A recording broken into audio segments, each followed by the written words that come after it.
नमस्कार, जय हिंद, जय Bharat and welcome to Def Talks. This is Aadi Archin. Indian army का मेजर एक्शन हुआ है जम्मू कश्मीर के रीजन के अंदर, जहां पर यहां पर सबसे पहले मैं आपको अच्छी खबर बताऊं, 3 टेररिस्ट ठुके हैं कल। एंड एक एक एक दो दिन पहले ठुका था, जहां पर ये 3 जो ठुके हैं वो बंदे थे कौन? वो बंदे थे जो रियासी में जो बस में अटैक हुआ था, जिस दिन प्रधानमंत्री ने तीसरी बारी शपथ ली थी। शाम को सवा छह सवा छह सवा सात के बीच में जो इन लोगों ने अटैक किया था, वो पिलग्रिम्स के ऊपर जो यात्रा करके वापस आ रहे थे, उसमें काफी लोगों की मौत भी हुई थी। एंड जो सिविलियंस थे, बाय द वे, इनको कल थैंक यू कर दिया गया है। नाउ मैं आपको बताऊं, 2-3 इनकाउंटर्स ये काफी टाइम से चल रहे हैं। एक छतरू एरिया में किश्तवाड़ में, एक चसाना एरिया में रियासी में, शिकारी एरिया में जो रियासी में ही है। अगेन हो क्या रहा था कि ये बेसिकली एक कॉर्डन के अंदर फंसते थे। कॉर्डन जब तक लगता था, ये लोग फायरिंग वायरिंग करके वहां से निकल के भाग जाते थे।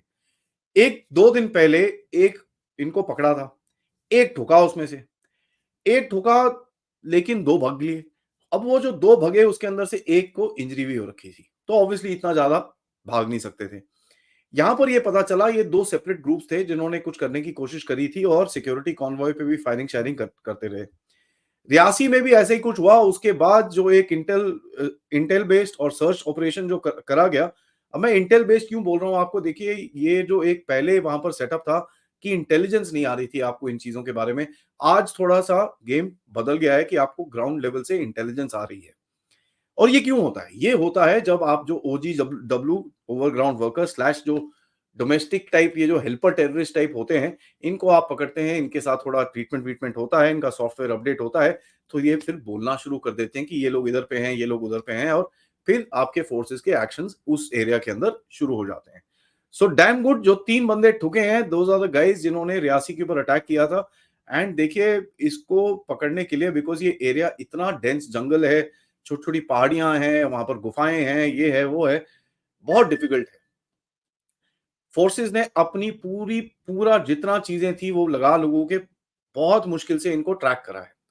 ड्रोन्स भी लगाए गए, काफी हद तक मैनुअल रिकॉनेसेंस भी करी गई, तो काफी चीजें हुई थी। और ये डीप जंगल के अंदर जाके बैठे हुए थे, क्योंकि इनको पता है वो एरिया के अंदर ड्रोन्स को घूमना और जो सर्वेलेंस की चीजें होती हैं वहां पर वो करना थोड़ा डिफिकल्ट रहता है। बट फिर भी फोर्सेस ने लगा के इन लोगों को पकड़ा, कासो लगाया, 3 टेररिस्ट को ट्रैप करा और उसके बाद उनको थैंक यू बोल के उड़ा दिया। ये 3 बड़े इंपॉर्टेंट से बंदे थे और इनके पीछे तो फौज पड़ी हुई थी, क्योंकि इन्होंने रियासी का, जैसे मैंने आपको बताया, करा था। इलेक्शंस ऑन थे, इलेक्शन ऑन है, ठीक है, आज भी मेरे ख्याल से वोटिंग है, समथिंग इज एक्सपेक्टेड। फोर्सेस जो है हमारी सुपर हाई अलर्ट में चल रही हैं इस टाइम पे।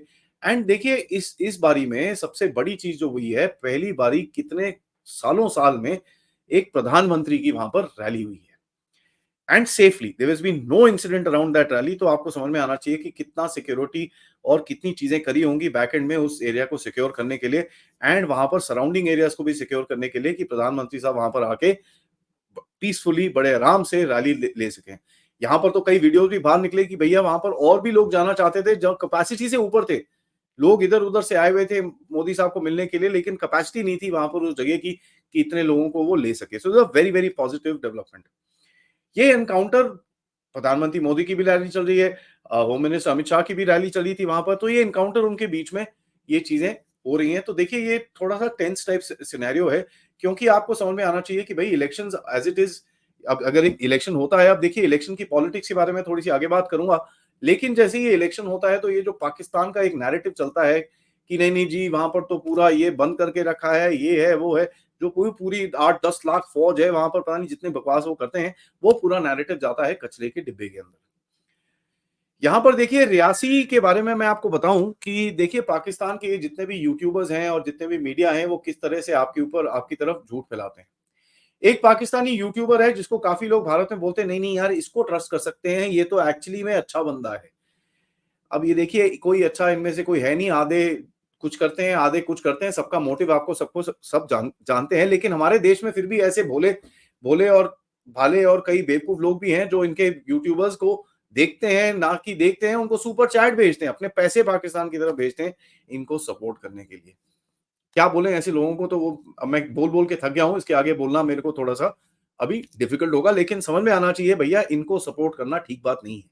मैंने ये यूट्यूबर्स को क्यों लेके आया, क्योंकि यही एक यूट्यूबर ने थोड़े टाइम पहले बोला था कि रियासी टेरर अटैक का जो एक मास्टरमाइंड है, उसको अननोन गनमैन ने पाकिस्तान में ठोक दिया। उस टाइम पे भी मैंने बोला था ऐसा कुछ नहीं हुआ है। रियासी के टेरर की जो प्लानिंग की गई थी वो भारत के अंदर की गई थी। This was an overground worker के साथ इन लोगों ने करा था, जिसको पकड़ा था, जिसकी सुनवाई हुई थी और वो अभी जेल के अंदर है और उसके ऊपर काफ़ी चीज़ें टेररिस्ट के केस ऑब्वियसली लग चुके थे and that was one of the first guys जो ओवरग्राउंड वर्कर था, जिसको डीजीपी कश्मीर ने उस टाइम पे बोला था कि ये ओवरग्राउंड वर्कर्स को अभी हम टेररिस्ट कदार से देखेंगे और जो पनिशमेंट उसको मिलेगी वो टेररिस्ट टाइप मिलेगी। प्रॉब्लम ये है साहब, terrorist today are in fear क्योंकि ये अभी बैकफुट में है। कई लोगों ने एक नैरेटिव चलाने का कोशिश किया था कि भाई 550 घुस गए हैं, 600 घुस गए हैं, पता नहीं क्या-क्या घुस गए हैं कश्मीर के अंदर, मतलब जैसे कंपनी का बाग लगा हुआ है, कोई भी घुस जाएगा, कोई भी कभी चले जाएगा। और यहाँ तक कि बोलने की कोशिश करी कि साहब देखो मेरी रिपोर्टिंग और इन चीज़ों के बाद वो टेररिस्ट अभी जैसे कि मैंने भारत के अंदर ये खबर फैलाई, वो टेररिस्ट डर के वापस अपने घर चले गए और वापस पाकिस्तान चले गए। यही मैं बोल रहा हूँ, कंपनी का बाग नहीं है साहब। भारत के अंदर अगर आप एक बारी घुस गए, आपने अगर बंदूक उठाई हुई है, तो आपका ठुकना 5 से 6 महीने के अंदर, ये तो एवरेज लाइफ बता रहा हूँ मैं आपको एक टेररिस्ट की उस जगह के अंदर, आपका ठुकना एकदम 100% सर्टेन है। तो इनको ये चीज़ समझ में आनी चाहिए। देखिए, पाकिस्तान से जो भी इंफॉर्मेशन आती है, उसको थोड़ा ध्यान से समझिएगा, ध्यान से देखिएगा। हमारे यहाँ पर मीडिया नैरेटिव चला देते हैं, सब कुछ हो जाता है, लेकिन आपको देखना चाहिए कि भैया इन लोगों को ट्रस्ट करना बहुत मुश्किल है। थोड़े टाइम पहले एक इजाज अहमद करके एक बंदा पकड़ा था एलओसी पे। पता चला वो एक बेसिकली गाइड था जो ये टेररिस्ट को एलओसी के सर्टेन एरियाज जहां पर काफी डिफिकल्ट है, जहां पर फेंसिंग नहीं है, ठीक है, ये नाले जो होते हैं और जो काफी डीप गॉर्जेस होते हैं, कई थोड़ी सी डिफिकल्ट टेरेन वाली एरिया है, ये उधर से घुस के भारत के अंदर घुसने की कोशिश करते थे और अब वहां पर काफी हद तक पहरा भी लग गया है और काफी हद तक एक बैरिकेड्स भी लगा लगा दिए हैं पूरे फोर्सेस ने। तो वहां से भी जो घुसने की कोशिश करते थे वो भी हट गया। उसकी जब थोड़ी-सी ठुनकाई सुताई हुई थी, तो उसने अपनी पूरी कहानी बताई कि साहब मैंने इन लोगों को इस जगह पे लेके गया था, यहाँ पर ये अटैक हुआ था, यहाँ पर वो अटैक हुआ था। तभी ये जो ओजीडब्ल्यू स्लैश टेररिस्ट का जो फोकस है हमारी फोर्सेस की तरफ से, that is a very very important forces. कल एक ऐसा ही इंसिडेंट हुआ।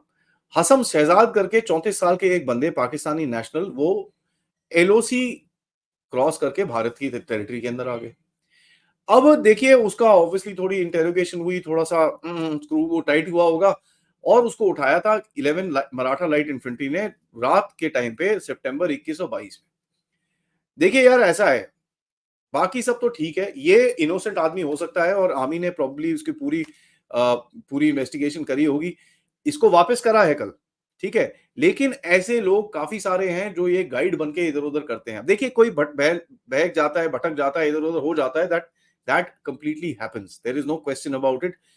तो मार तो देते हैं कई बारी। अगर आपने 1-2 दिन पहले सुना था कि ये जो इन्फिल्ट्रेशन अटेम्प्ट हुई थी आरएसपुरा के अंदर 21/22 सेम रात को, वहाँ पर गोली-वोली भी चला दी गई थी। सो आर्मी के पास इतने सिस्टम्स हैं कि आइडेंटिफाई करे कि भैया ये बंदा अनार्म्ड है, इसको जरा पकड़ते हैं, पता करते हैं है क्या गेम, कर क्या रहा है यहाँ पर, क्योंकि एक बंदा ऑलरेडी आप पकड़ चुके हो। जहां पर आपको दिखता है कि साहब इसके पास वेपन्स है, वहां तो ठुकम ठुकाई एकदम एब्सोल्युटली क्लियर है। आईबी के ऊपर तो बड़े क्लियर क्लियर रूल्स हैं साहब इस टाइम पे, specially Punjab and Jammu region के अंदर, कि साहब अगर कोई भी इंटरनेशनल बॉर्डर के सामने आता है, कोई पूछने की जरूरत नहीं है, उसको ठोक ठाक के खत्म करो। ठीक है, there is no question about it. LOC में फिर भी थोड़ा बहुत डिस्काउंट दे देते हैं, क्योंकि कई बारी वो जानवरों के पीछे इधर उधर आ जाते हैं, कई बारी ऐसी कुछ भटक जाता है रात को, क्योंकि वो टेरेन डिफरेंट है।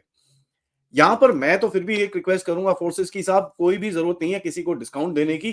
कोई अगर एलओसी के 100 मीटर क्लोज आए, आपकी गोली चलनी चाहिए उसके यहाँ पर। Shoot to kill should be very very clear. जिस तरह से आपने पंजाब और जम्मू रीजन के अंदर ऑर्डर्स दिए हुए हैं, shoot to kill should be the orders.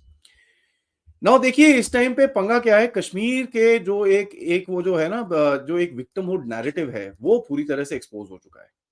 ये राजधर्म की जो अर्चना जी हैं, वो काफ़ी उधर पे गई हैं और काफ़ी अदर दूसरे चैनल्स भी गए हैं। उनका थोड़ा फेमस हो गया क्योंकि उनका एक रोड पे लड़ाई-शड़ाई हो गई थी और काफ़ी हद तक काफ़ी टफ इंटरव्यूज़ उन्होंने लिए हैं। आई commend her for that by the way. जो एक विक्टिमहुड नैरेटिव है, वो पूरी तरह से एक्सपोज हो रखा है। इनको ये लगता है कश्मीर में कि साहब हम तो स्पेशल हैं, हमको तो सब कुछ, मतलब गवर्नमेंट और बाकी सारा देश आके एक मतलब सोने के बोल के अंदर सब कुछ डाल के दे दे।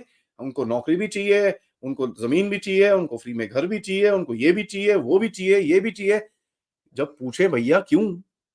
उसका कोई जवाब इनको मिलता नहीं है क्योंकि यार हम तो स्पेशल है ही, हमारे तो आर्टिकल 370 था, हमसे तो चोरी की गई, ये वो दिस दैट। यहां पर मैं एक ही चीज बोलना चाहूंगा, देखिए साहब ऐसा है, इतना सब कुछ होने के बाद भी अगर आपका दिमाग अभी तक सीधा नहीं हुआ है, तो मेरे को लगता नहीं है आपका दिमाग सीधा होगा। यहां पर जितने भी लोग ये कश्मीर में हैं, इनको they need to be treated like equal. अगर आपको नहीं पसंद आता साहब, पूरी दुनिया खाली है, आप जहां मर्जी जाइए, कोई प्रॉब्लम नहीं है हमको। ठीक है, अगर आपको इतना ही शौक है पाकिस्तान की तरफ जाने के लिए, भारत को गेट खोल देना चाहिए, भैया जाइए, कश्मीर का एक टुकड़ा नहीं जाएगा यहाँ से। और ये जो एक विक्टिमहुड का नैरेटिव बना के बैठे हुए हैं ये लोग, इन लोगों को ये चीज़ समझ में आनी चाहिए कि साहब ये पूरी तरह एक्सपोज़ हो चुके हैं। ठीक है? ये इनकी जितनी भी करतूतें हैं, ये वो पूरी तरह से देश के सामने हैं और देश इस टाइम पे सोच रहा है कि साहब हमने इतना बेचारे कश्मीरी जो बोला था, वो अब बेचारा कश्मीरी नहीं बोलना है। So thank you so much all of you guys for exposing yourself and ये एक इलेक्शन ने काफ़ी रियलिटी चेक दिया है, जहाँ पर देखिए गवर्नमेंट को कई लोग फॉल्ट करते हैं कि भई एक नैरेटिव चला रहे थे नॉर्मलसी का एंड दिस एंड दैट। उनका तो काम है यार, वो तो करेंगे। नॉर्मलसी का नैरेटिव चलाना उनका काम है।